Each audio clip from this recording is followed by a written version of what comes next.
With temperatures pushing into the 80s and 90s, it's a great time to open your pool, but some West Michigan families say they were unable to when the owner of a local pool company took their money, then never did the work. So they reached out to the 13 on Your Side help team.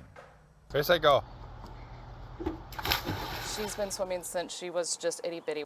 Andrea Bruin of Grand Rapids says her family, especially her 7-year-old daughter, always looks forward to opening their pool by Memorial Day. It's the kickoff of, our summer celebration. We always have our pool open. But this year, their pool wasn't ready in time. The issue, she says, started with Scott Kibbe, the owner of Kibbe's Pools LLC. Bruin says he was hired to install a new liner. On March 24th, he came to look at the pool.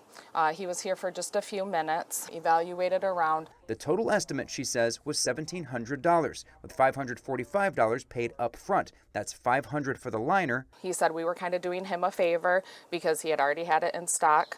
And a $45 processing fee. And then he said once the liner was replaced and everything's all said and done and we're happy with everything, we would have a balance of $1,155. But she says the work was never done. I started contacting him in the middle of April when it was starting to get nicer. Okay, hey, what kind of date are we looking at? When are we looking at doing this? We never received an actual install date. It was always next week. The next week would roll around. Okay, what are we looking at? Oh, it's not going to be next week. I ran into some issues. I promise you, I'm not ignoring you. I haven't forgot about you. I will be installing your pool liner. Just bear with me. Giving you hope that it was coming. Absolutely giving us hope. Weeks turned into months, and that Memorial Day pool party they were hoping for wasn't possible. So they went a different direction, hiring River Valley pool builders to do the work. And within a few days, their pool was finally open. When our liner got installed, my daughter was over the moon excited, and it melted my heart. I had tears in my eyes. Finally, we're able to start our pool season. But she says they're still out more than $500. The only thing we're trying to accomplish is to get our money back and make people aware of the situation that's at hand with Kibbe's Pools. In Wyoming, the Ketchum family has been dealing with similar issues, but in this case, much more money was paid up front for a new liner. My mom put down $2,250 as a down payment. The whole liner at the end would have been $4,500. Riley Ketchum, who lives here with her family, says she quickly became suspicious of Scott Kibbe when he came out to do an estimate. It seemed like there were some red flags for you. Yeah, so my mom had paid him a deposit on April 26th and was promised the install date of June 1st.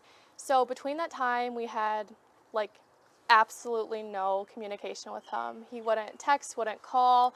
The liner was not installed by June 1st, but Ketchum says Scott's wife called saying he'd be there the following week to do the install. We were like, okay, so my mom's just happy that the pool's gonna be filled, and of course it's right in time for my niece's birthday party. She says Kibbe showed up on June 7th with a liner. Right away, he's like, oh, I hope this fits. We didn't measure these slopes. Kind of knew there was a problem there. After confirming the liner was the wrong size, it sucks because both my parents took the day off of work. Ketchum used her cell phone to record part of her parents' conversation with Kibbe. If you can get me in Monday or Tuesday.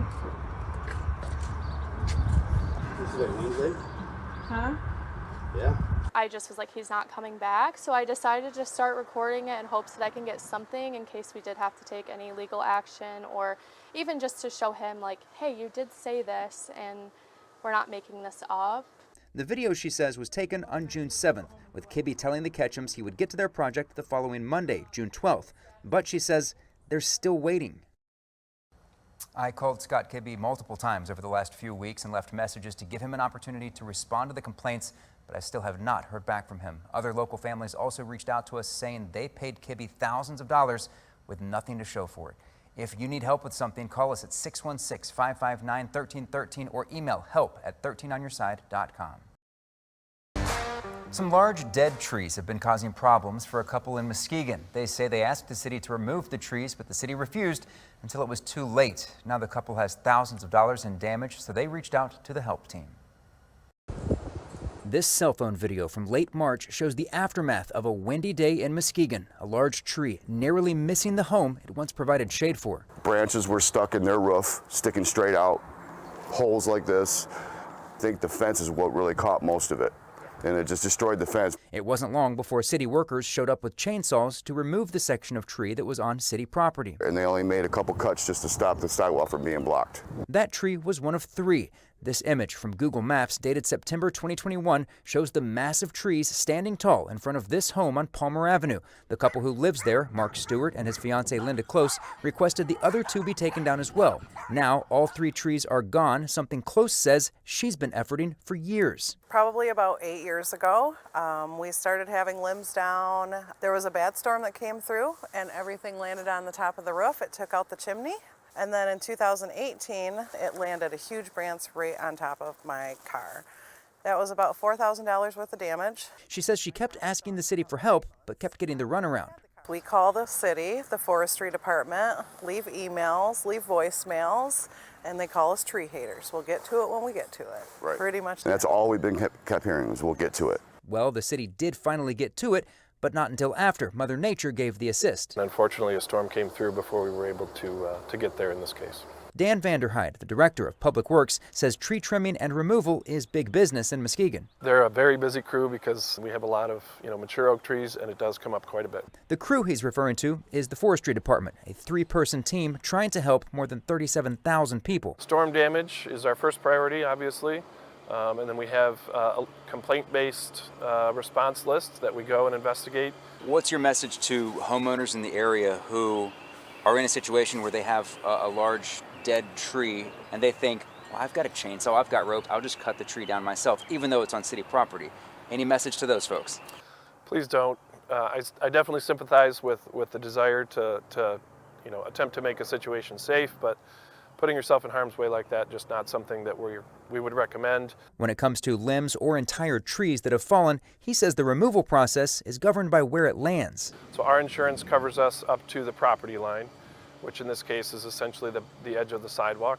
And so we're able to remove the portions of the tree that are on our property, but we can't go on private property to do that work. Our insurance doesn't cover us. That's why only the sidewalk was cleared after the recent incident, leaving the rest of the removal up to the homeowners.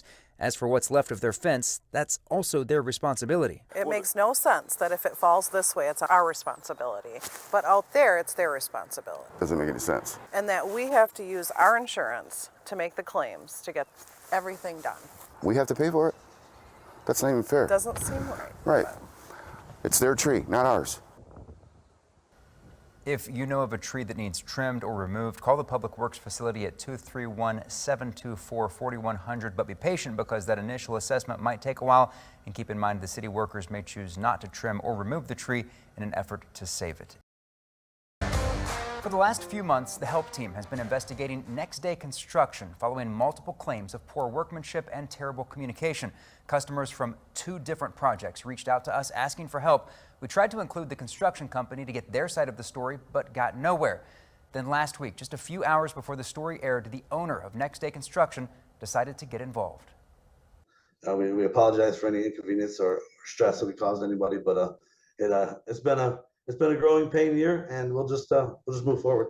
After weeks of back and forth phone calls and text messages, Edmund Moore, the owner of Next Day Construction, responded to claims that his company has been messing up projects, then never fixing them. It was a learning year, and we held onto the reins the best we could. And unfortunately, a few customers do slip by and are unhappy. Our investigation started in early February after Don Sihas of Muskegon reached out to us. They never redid these deck boards. They're all loose. They screwed the flashing right to my vinyl windows. There's exposed wood all the way through there. Sihas showed us the receipt where Next Day Construction was paid $10,000 in December 2021 to install new siding and a new roof. They promised they'd have it on before winter. I waited. Nothing happened. He says it was more than 4 months later, in April of 2022, when the work finally began. My neighbors call them next year construction. One of my buddies stopped by and he says, "This thing's all wrong." He says, "Your corners don't match. Nothing is right about this job." And we ended up pulling the whole thing back off and installing it again. The work then shifted to his roof. Sihas says he paid Next Day $5,000 more, but again he says the work was far from impressive. The first day I was dried in, it rained. There was puddles all through this house. Unfortunately, in roofing, man, we get one of them every once in a while. We do, what did we do last year? 1,400 projects. And I think we probably had 10 or 15 leaks all year. And Sihas, who's disabled, says the renovations were supposed to make his home safer, but he says the house is in worse shape now than it was before the project began. So has there been any positive experience with this company? None. It's a gift that keeps on giving. What happened there with Don? It took a long time to get to his project. It all started with the sales guy. But at the end of the day, it's my fault. The process broke. It allowed it just to sit there. And, then the siding started. And then next thing you know, our project, one of our guys got sick. He goes out.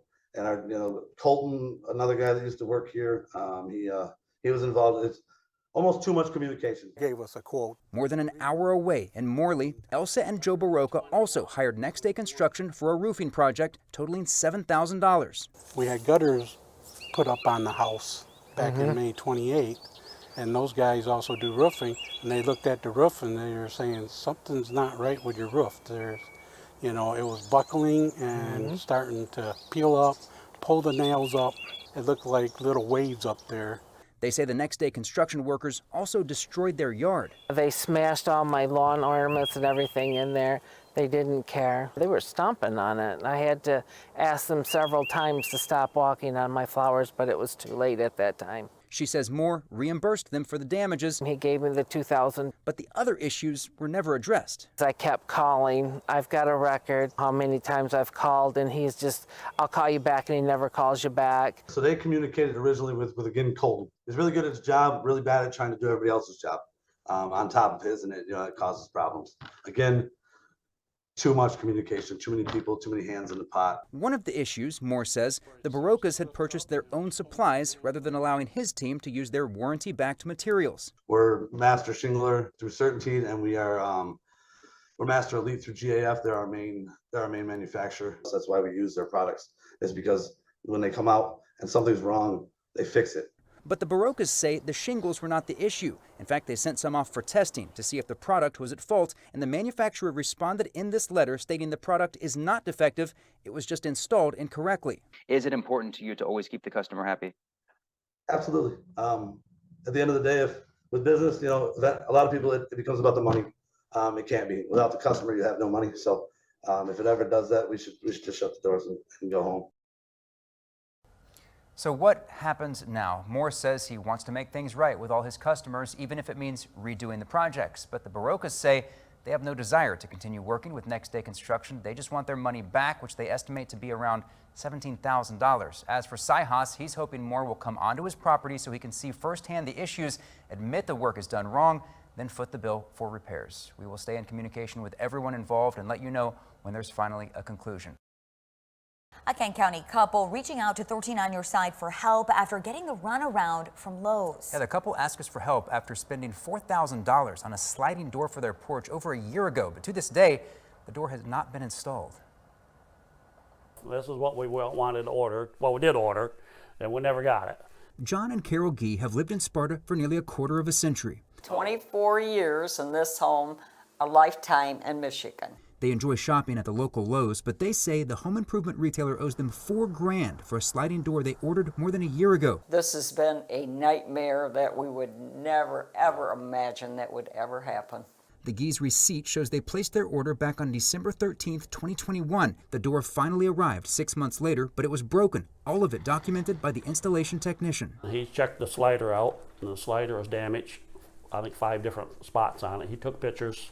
That door was sent back to Lowe's, marked as damaged. A couple more months went by, and another door is delivered, but it's not what they ordered. They didn't have the sliders in it, and it was the wrong size. It was also sent back to Lowe's, and a third door was ordered. Then in the fall, the installation tech showed up again, ready to finally install the door, but it wasn't there. He pulled up, and I went out there, and I noticed a truck, and he said, I'm here to put that slider in. I said, what slider? He said, they told me the slider is here. I said, ain't no slider here. Never delivered the third slider.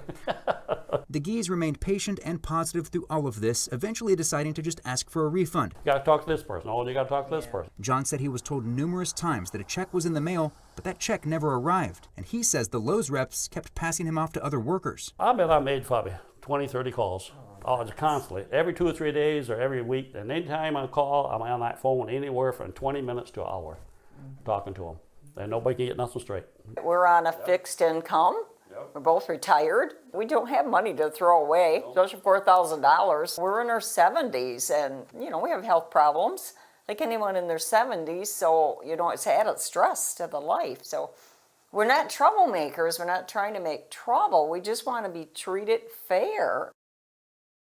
We have been in touch with Lowe's since last week. As a result, the couple tells us a company rep called them claiming they issued another refund, but the Gees say they will believe it when they see it. In a statement, the company says its top priority is customer satisfaction and that it is working with the couple to address their concerns. We will, of course, keep you updated as this story develops.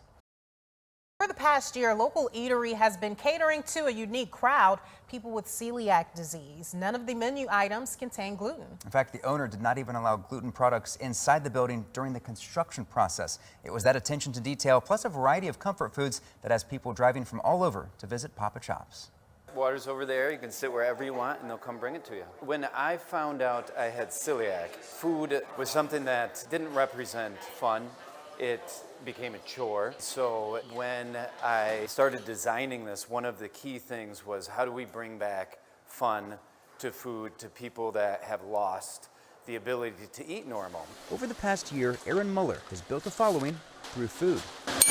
I've tried everything on the menu. The fried pickles. I got the vegan hamburger, the Mission Impossible. I've had every chicken sandwich. Mozzarella sticks, pizza. The chili cheese fries. This by far is the only place we found that serves this type of menu. And all of it is gluten-free, making this a popular spot for people who can't eat just anywhere. I actually live in Lansing, but we made the trip out today so that I could have some gluten-free onion rings. Cassandra Weller, who's been celiac for 15 years, traveled nearly an hour just to grab lunch. It's easier to find food than it used to be. It's still a little more difficult. You go to restaurants, you don't necessarily know if what you're eating is contaminated, if it's safe, if there's going to be options for you to eat when you get there. So finding a restaurant that has everything and it's all gluten-free, yeah, worth the trip from Lansing. We were here opening day.